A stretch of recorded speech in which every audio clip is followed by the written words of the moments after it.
So I see on all these forums where people will ask, who's the better guitar player? And they'll mention names, and I won't even mention names. And then obviously it sets off a chain reaction of responses. And the answers can be quite varied. And I've always, the last few years, of course, a major magazine put out a list of the best 200 guitarists. And there were several very prominent players left off of it, which when I read that and saw that the names were omitted, I was somewhat bothered and offended, as a lot of them were some of my favorite players. But it kind of seems to me that, music is kind of like art. It's not how good you are, it's how many people like what you do. So someone can walk up to a painting and say, I love that and it moves me. And another person could walk up to it and said it looks like someone threw several cans of paint on a canvas. So really, music's really in the, and then assimilation. People assimilate music in different ways, like very technical players. Some people may not get it, so to speak, and where they would be very responsive to very simplistic type players, because that's how they assimilate music. And some people assimilate it analytical, and some people assimilate it emotional. And it does seem odd that there might be a stadium with a rock band that's playing, just power chords and a few solos and pulling 30,000 people, and then a little club somewhere where a jazz player is playing incredibly complex guitar stuff, and there's 50 people sitting in there watching them. It does seem a little out of whack. However, it's what people enjoy. I tend to be somewhat analytical when I'm watching a player. Obviously, I'm analyzing his scales and his technique, and other people might be just watching him on a purely emotional level, and which is incredibly, I think, rewarding to be able to do that, to be able to perceive music that way, and that's a luxury sometimes that I don't have. So comparisons, it's really one of those things. We have our personal preferences, and which brings me to this point: create the music you love. Play the things you like.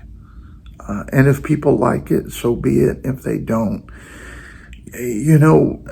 if you find yourself chasing genres simply to try to satisfy the masses or record companies or whatever, you'll end up being somewhat miserable. So find what you enjoy doing, what moves you.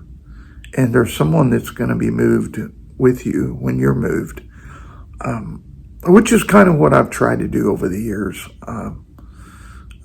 I do church concerts, and even through the past 33 years of doing what I do, the genres have switched within even the church format through several transitions. And I've had people say, "Oh, you need to do this," and I've pretty much stuck to what I do and haven't really changed that to chase any trend, if you will, because it moves me.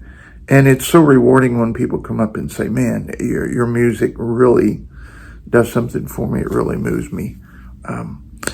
So you're going to find someone that can relate to what you do, that walks by the picture that you've painted, so to speak, and looks at it and say, that is the kind of art that I like. So, comparisons can be taken with a grain of salt sometimes, simply because of the persons and their influence. People are influenced, or they like things that maybe players they've heard. I've heard people come up and say, man, you remind me of a player from like the early 60s. And like I said, I'm not going to name names, and it's funny because I never listened to that player. Knew the name, but never listened. But they hear what they want to hear in you, and they hear influences. And obviously, I'm a reflection of everybody that I've probably heard. But and it's amazing the variety of players that I get compared to. That people come up to me, and it's not by design on my end. I just it's over the years, little nuggets that I've pulled from different players that have kind of helped me voice what I am. And you have to get to a place where you're comfortable in your own skin and find your voice. And I was talking to a young man yesterday that called me on the phone, and he said, what kind of practice routines do you do, and what kind of and I told him, I said, I really don't have any practice routines. I just sit down and pick up the guitar and just start playing. And I think inspiration is the best teacher. Obviously, you need to familiarize yourself with the guitar, but when you let your imagination become your teacher, it can take you to that place to where you're playing from the emotional side of things versus the technical side of things, and people respond to that, and that's what it's all about. So it's not about who's the best player and who's technically there's some amazing players that I love, and then there's some players that are simplistic in their style that I love as well. So it's what moves you and what you respond to. So if you're a player, just find your own voice, and someone's going to like what you do. And I'll talk to you soon.